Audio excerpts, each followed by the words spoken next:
Everyone, welcome to Ageless Ambition, the podcast for the everyday woman, every woman, focusing on purpose, power, and reinvention. Today, I have with me Dr. Nichelle Jones, psychiatric nurse practitioner. Hello, Nichelle, welcome. Hello, how are you this evening? Great, great, great. Nichelle, tell us a little bit about yourself and your background. I'm a psychiatric nurse practitioner. My background started nursing 20 20 years ago. This year, 2026 made it 26 years ago that I became a nurse. Um, I'm a mother. I have three adult children, born in New Jersey, raised in West Trenton, um, practiced in a few different settings before my current practice. I've worked in hospital setting, corrections, and now I do telehealth. So I see everybody virtually at this point. Great, great. Recently, I learned that you went back to school with your GED at 33.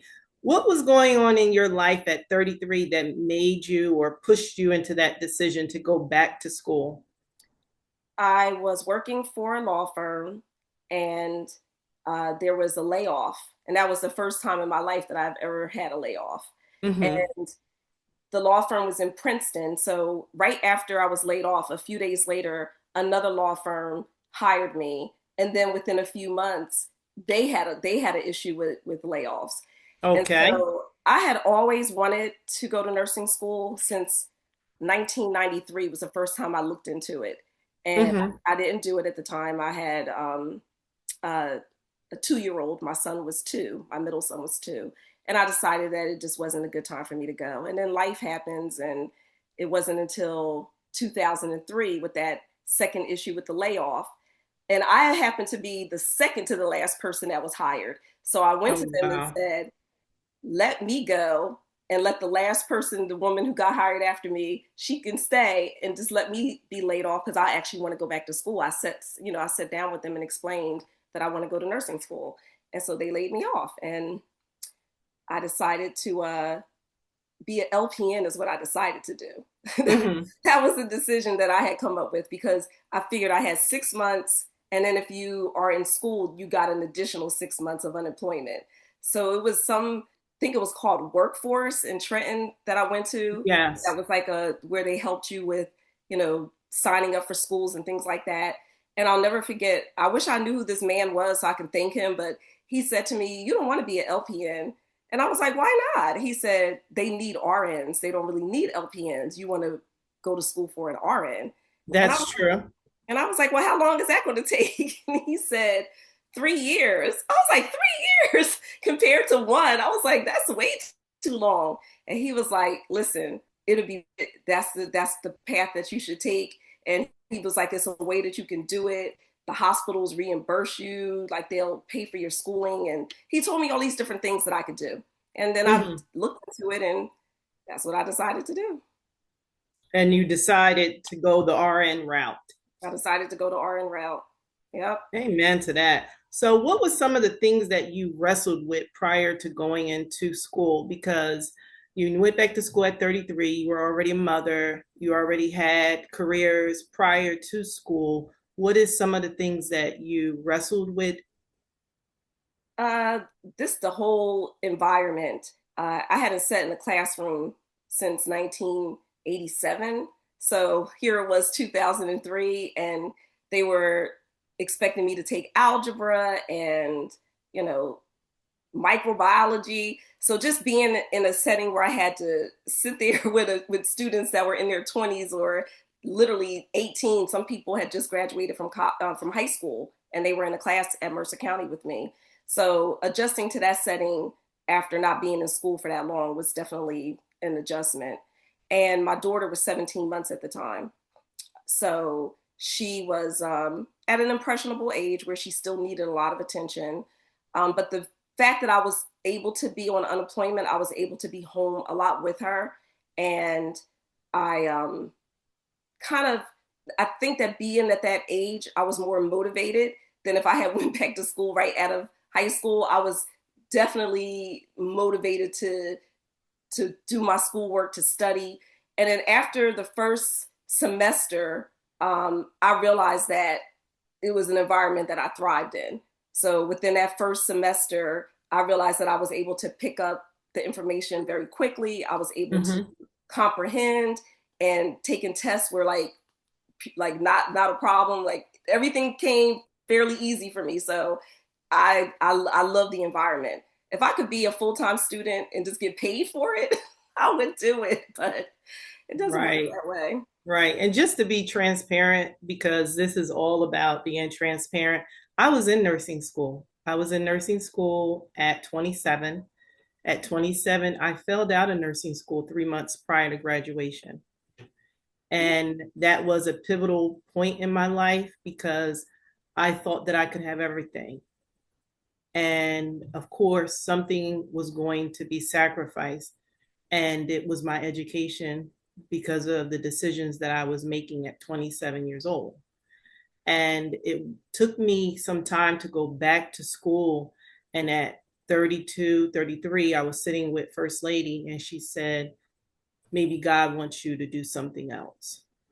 And so I went back to school for my associates and then pursued my bachelor's degree. But the key thing that I learned, because everyone said, why didn't you go back for nursing? Was that basically when you fell out of a program, all the other programs want you to start from scratch. Mm-hmm.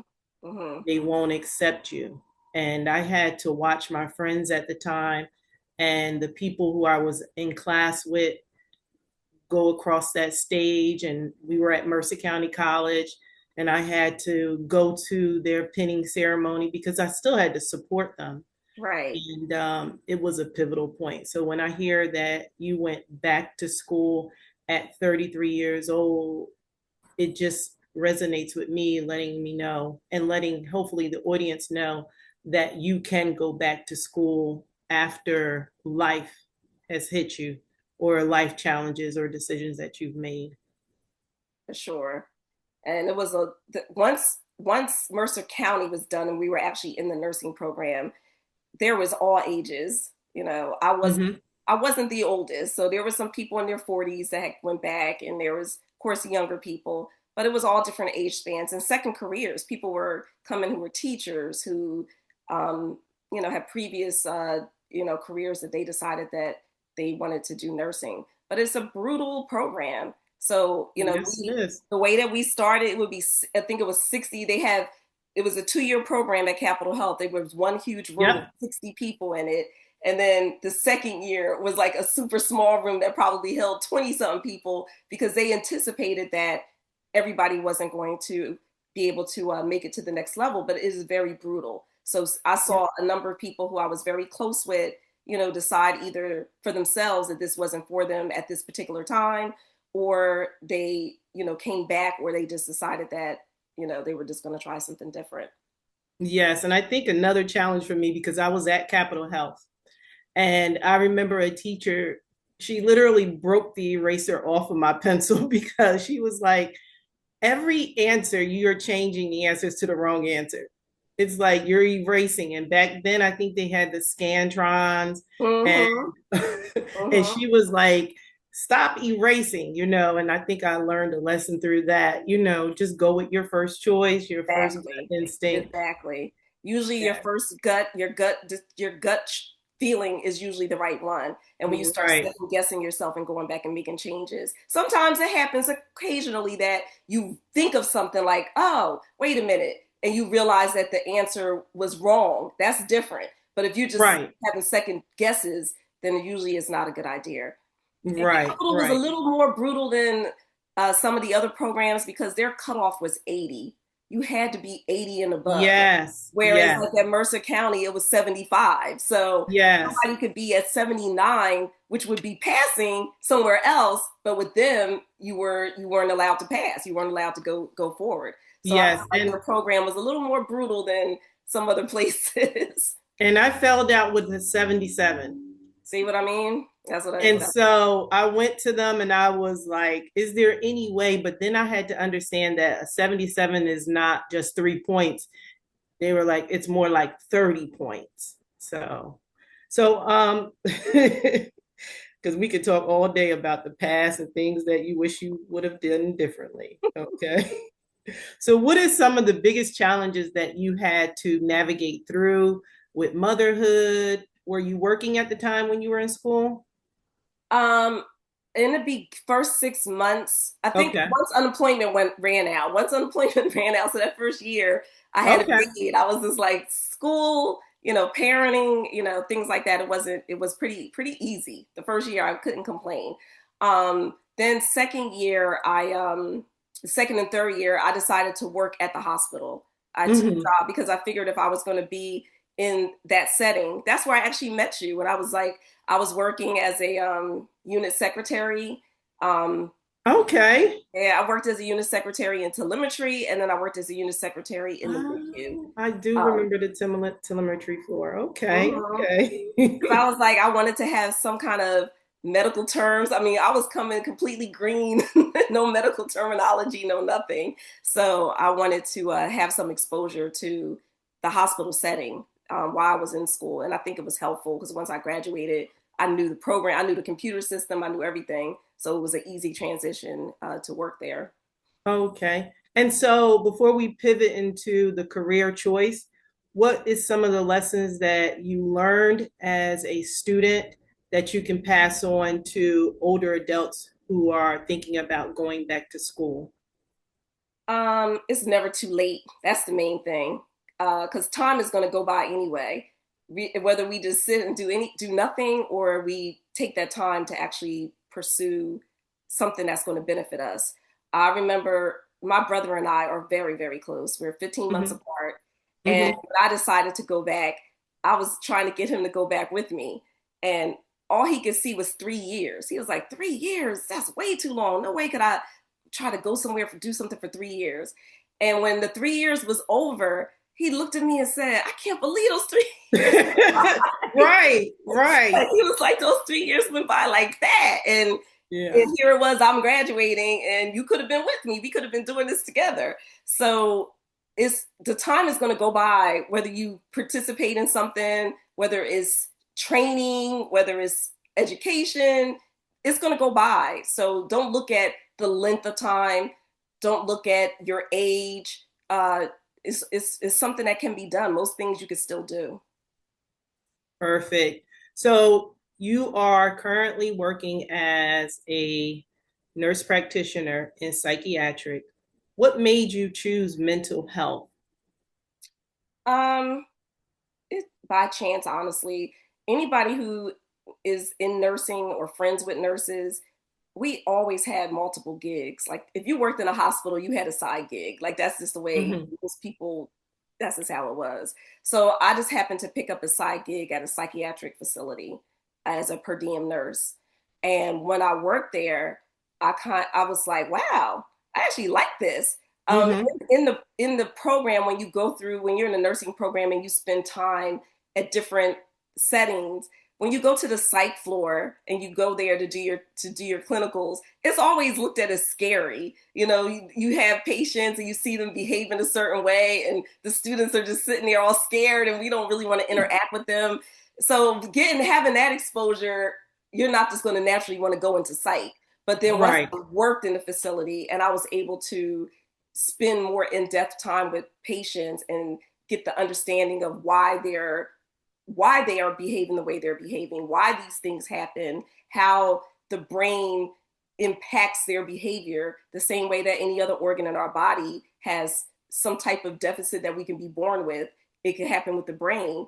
It just became something that I knew I wanted to go back to school to be a nurse practitioner. That I knew. I just didn't Hmm. narrow it down to what specialty. Initially, I was leaning towards geriatrics. And then once I took that role, I switched to mental health, and that's the path I decided to go down. Great, great. And how did your personal experiences shape your passion for helping others?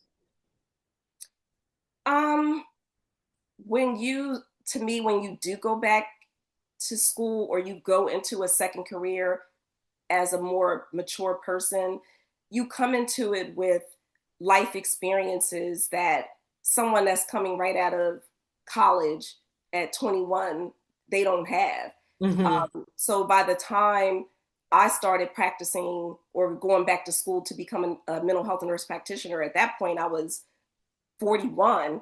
Um, I had so much life experience with my own personal life, seeing what was happened to people in my family, friends, that you can understand how depression, how anxiety, how stress, how all these things can impact people's lives. So it was kind of easy for me to have empathy and compassion for the group that I was going to have to be responsible for. Great, great.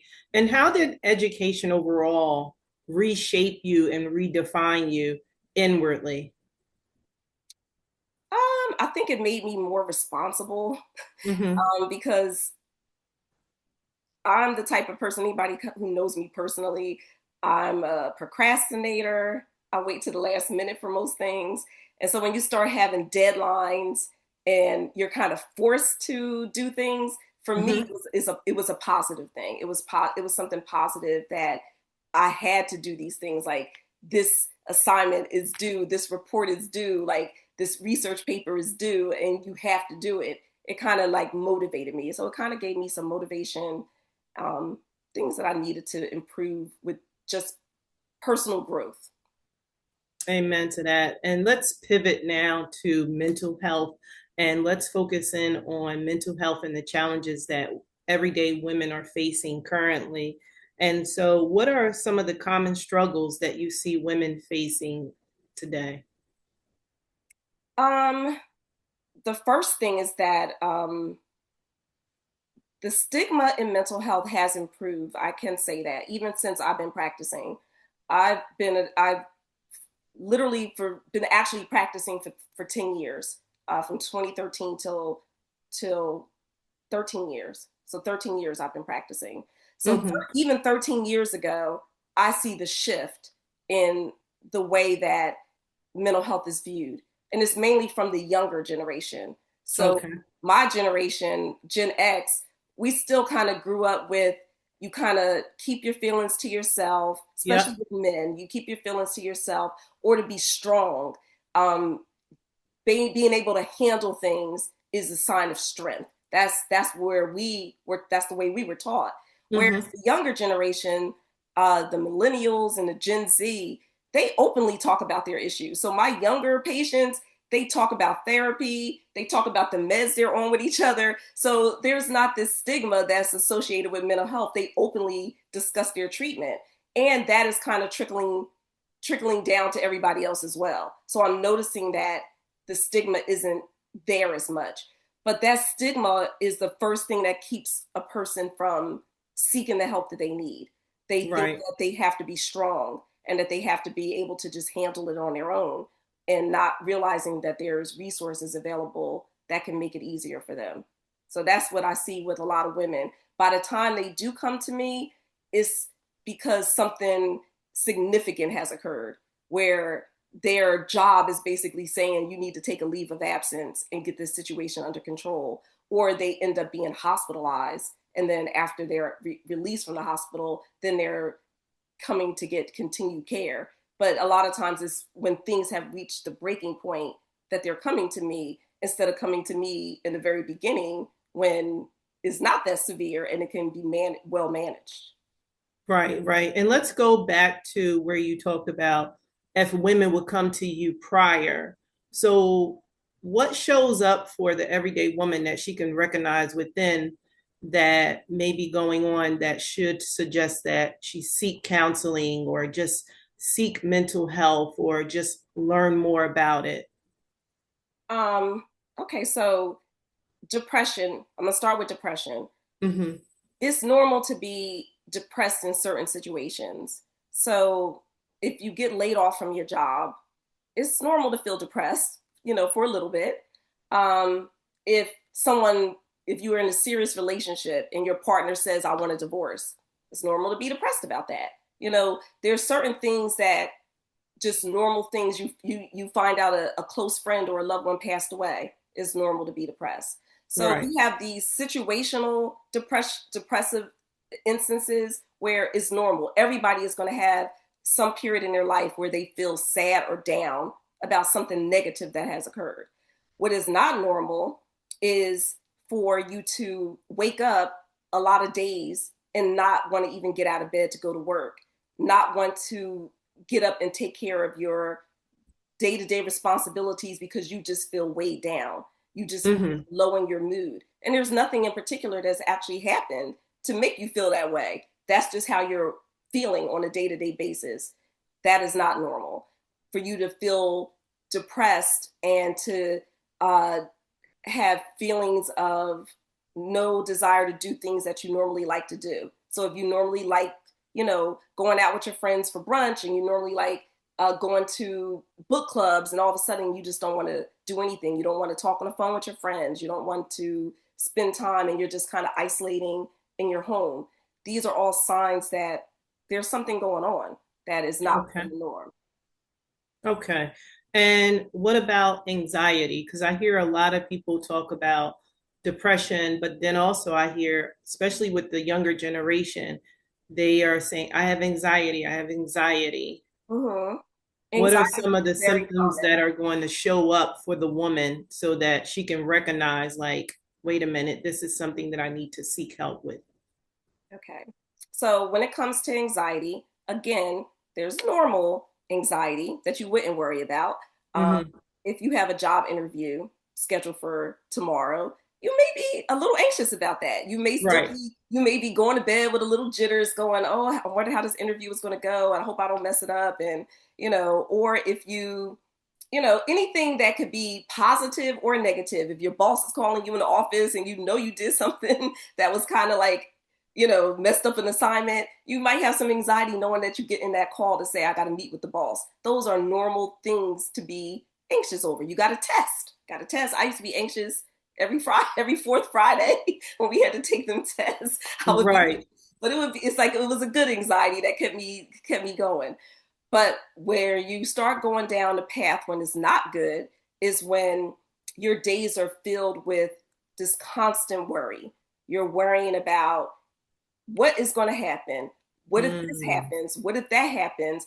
Is constant overthinking, ruminating about things, to the point where it affects your ability to just do the day-to-day things and think in the current time. So Hmm. if your child leaves to go to a friend's house, it's normal to worry that they make it there safe. Like, okay, let me know when you get Right. there and let me know that you made it. But if you're thinking, oh, they're going to be in an accident, oh, this is going to happen to them, that's not normal to think like that all the time. Where Okay. everything is something bad is going to happen, or you're second guessing, I get off this call with you and I'm spending the whole rest of the night. Did I answer those questions right? Did I say something that people are going to think was crazy?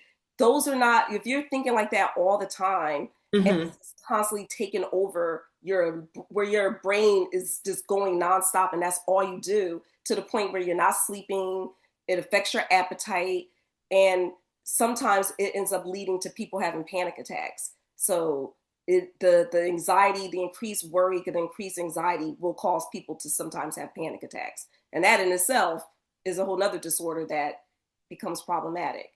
But frequent worrying, just never being able to relax, always being Hmm. on edge, those are symptoms of anxiety that you might want to take a look at.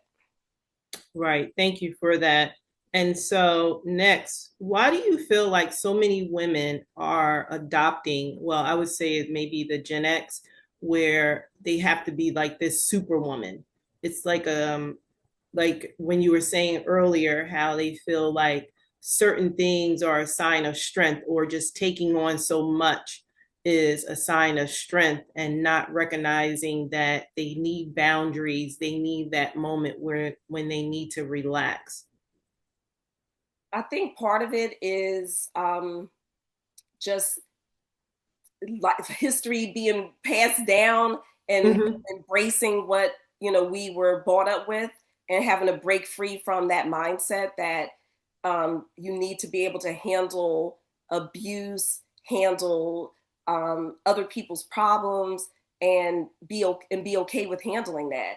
I think it's something that women have just become so accustomed to that they feel like they can take everything on without having a lot of assistance. It could be someone married and they're working just as many hours as the spouse, and then they're coming home, they're cooking, they're cleaning, they're taking care of the kids, they're handling their parents' issues. And meanwhile, the spouse is just going to work. Right, So they're right. having a relaxing life, and the other person is turning gray by the time that they're 45 because they're stressed out. So it's like you have to be able to speak up for yourself. I need help. I need you to help clean up, or we can order takeout, or you cook dinner a couple times a week. But there's things that people have to do to try to take some of the burden off where they're not handling everything. I always use that scenario when people are in a plane and they say you gotta put the oxygen on yourself first before you put Right. it on your kids, because if you give everybody help and then you don't help yourself, you're not going to be any good to anyone. Like, you have to put yourself first and then help other people. And okay, so that shifts us into healing and understanding that there is healing on the other side when people seek mental health, because it just means that you want to be healthy mentally. What does that look like through mental health counseling and to the everyday woman after she seeks mental health? A lot of my patients come in with a lot of trauma. Hmm. We have a lot of trauma focus groups in our program the company that I work for. But a lot of women have had a lot of trauma that they've experienced from childhood up until their 50s, 60s. They've experienced trauma. So first is addressing that the trauma occurred, and not so much living in the past, because I always feel like people who get stuck in the past, it just they can never move forward. The goal is to be able to move forward, heal, Right. so you can enjoy whatever life you have left. You want that to be an enjoyable life. So when people get stuck in just reliving the past, it kind of puts them at a disadvantage because they really can't move forward. So Hmm. for appropriate healing that's meaningful, you look at what has caused you to become the person that you are. So you have to acknowledge those traumas that occurred. And for some people, if they're significant, where they are having flashbacks, it's affecting their sleep, they're having nightmares, then we address that. So that needs to be treated. But the goal would be to move on from that in the way that you acknowledge it, you recognize it, but you are able to move past it and focus on the positive things that you can do to enhance your life going forward.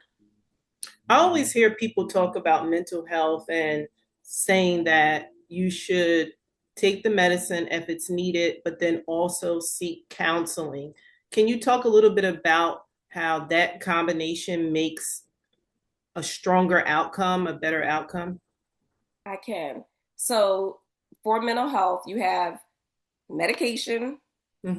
and you also have therapy. For certain situations, one or the other, they're both considered first line. So for depression and for anxiety, medication is considered first line treatment, and therapy is considered first line treatment. Okay. So I always recommend that people start with therapy. So especially someone who has never really had an issue with depression or anxiety and it just develops out of the blue, then I would feel like you need to have therapy. Or if it's related to a specific situation, if it's due to a loss of a loved one, or Hmm. a divorce that a person just has a really hard time getting past, things like that, you should start with therapy.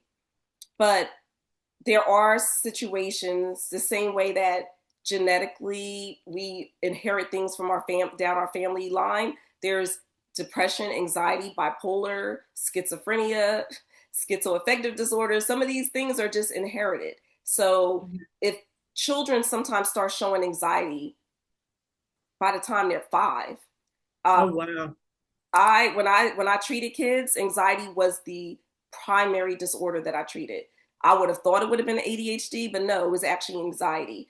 And for a lot of people, they had anxiety since they were young, and their parents may have thought it was they're shy. They looked at it as other things, but you have kids that throw up every day before they go to school, or in I've seen school that. they can't even handle certain in classroom environments without getting sick or without having hives, all types of things like that. There's kids who get overwhelmed with storms. Like every time there's a storm, they are, panicked about the weather.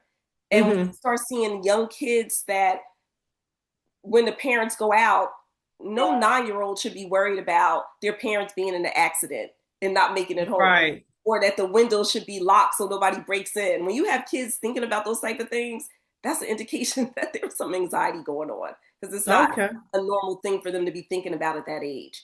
So for adults, when someone has a genetic predisposition to depression, and a lot of times with depression, what people don't talk about is that there's suicidal thoughts that come with that at times. Hmm. There's people who um, passively think about not wanting to be here like for years, like this is what they've been doing for years.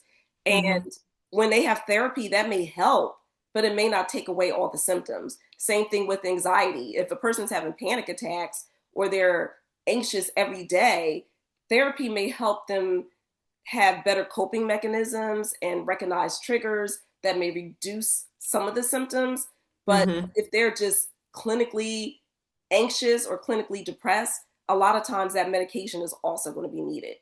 And medication and therapy together, the studies and the literature all show evidence that it gives the best outcome. And in situations where there is bipolar, all the therapy in the world is not going to keep a person from not having a manic episode. So, in order to Okay. prevent them from having hospitalizations or severe depressive states where they'll be at risk for suicide, medication is necessary. This is absolutely necessary in those situations. Same thing Okay. for schizoaffective and schizophrenia. All the therapy in the world is not going to stop a person from being paranoid and they can have therapy that can help them manage some of those symptoms. But once a person is in an episode, their delusions, their paranoia, they're not even able to access that therapy. They're not able to access what they've learned because they're Hmm. in a different state at that point. So Hmm. medication is necessary. Okay. And we talk about healing. So, what mindset is needed, or what mindset shift is needed in order to embrace healing during mental health therapy and treatment? The person has to want it. So it has to Okay. be a mind shift in saying that this is where I'm at now and I don't want to be here, and I'm willing to put in the work to get over to this side where I'm no longer stuck in this space that I'm in. So it's recognizing where you are, recognizing that there has to be a change, and being willing to put in the work, because like anything that has a positive outcome is usually not just going to happen easily. You have to put some Hmm. work in. And so therapy involves work. I mean, you have to work on yourself and be willing to commit to the time that it's going to take and the things that are going to be asked of you to do. Right. And earlier we talked about ways where you talked about boundaries, some of the things that you can do for yourself to prioritize yourself. As women, sometimes we can feel guilty about placing ourselves at the front of the line as opposed to the back. How can you help women to understand that prioritizing themselves, they should not feel guilty about that? Right. Absolutely. Yeah, we did have that discussion before we started.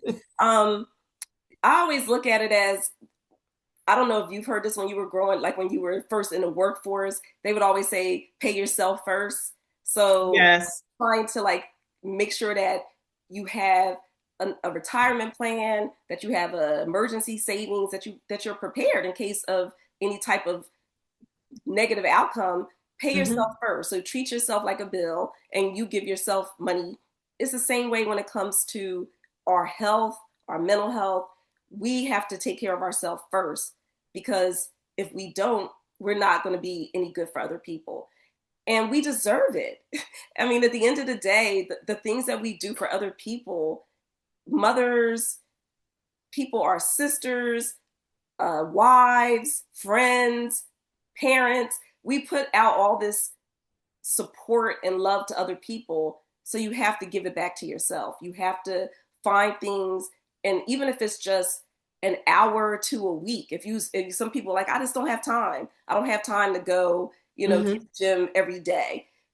It's like you can put aside some time to do something. You start off small with an hour a week, but you need to get a massage, find a hobby, do something that you're doing just for you, not you and the kids, not you and your spouse, not you and your friends. Well, it can be you and your friends if the activity involves friends and it's something that's going to make you feel good, but Right. something that's just for you that you enjoy doing, and make that a part of your life. It's called self-care. If it's just getting a mani and a pedi, Yes. that you need to do for yourself. I love that self-care moment. Hmm.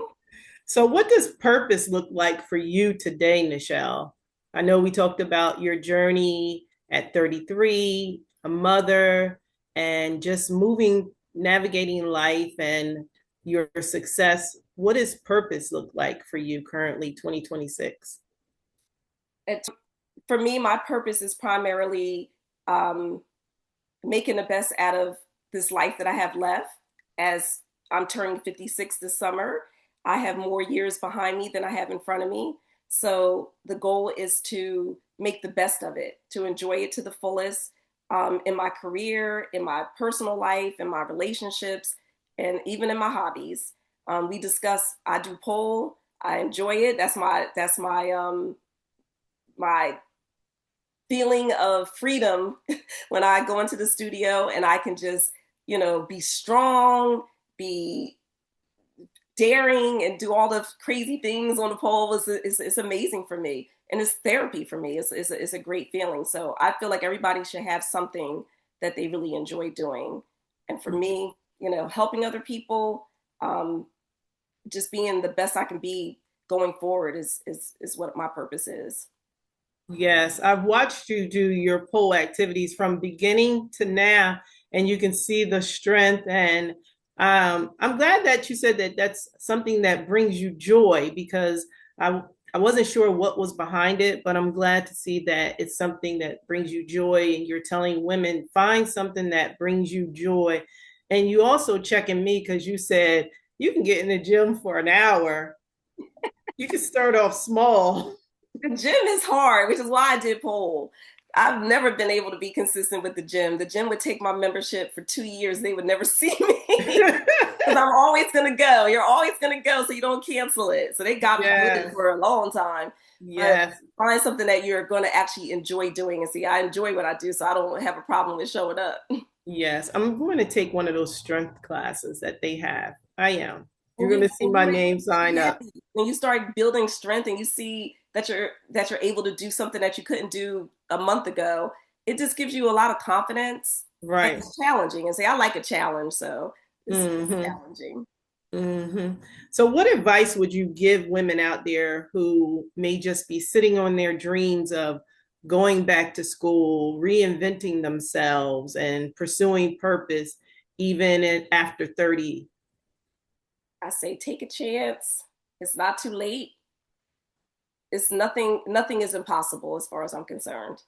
All things are possible. So if there's a way, you sit down and you plan it out and you look at what your options are, and within reason, try to figure out a way that it can happen. Look at your support system, who would be able to be there for you if you commit to returning back to school or starting a business or whatever it is that you decide to do.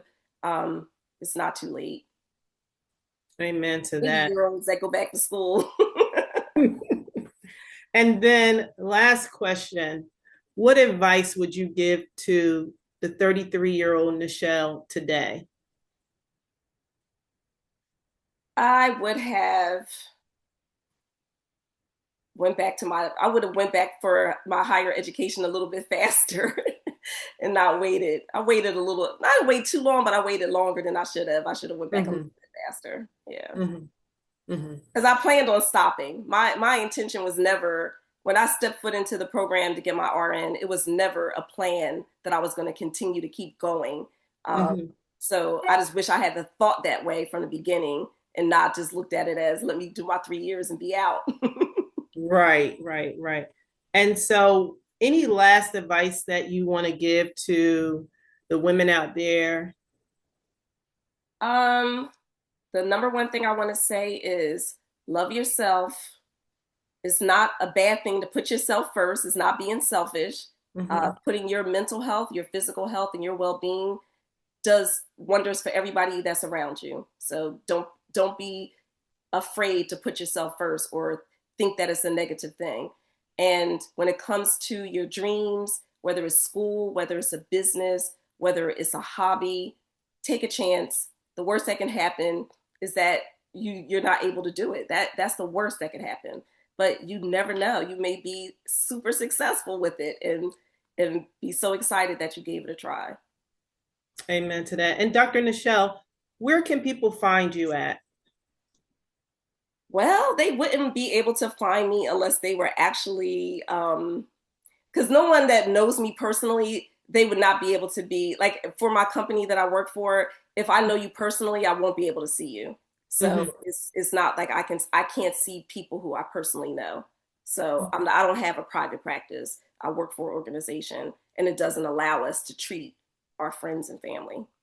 Okay. But if someone out there, one of the listeners were listening and they said, this actually resonates with me and I want to seek mental health counseling, how could they find your services or the company that you work for? Okay, so if they're in New Jersey, they could reach out to Victory Bay. Hmm. They provide more therapy that's more intensive, so outpatient with groups and with uh, individual therapy and with medication management.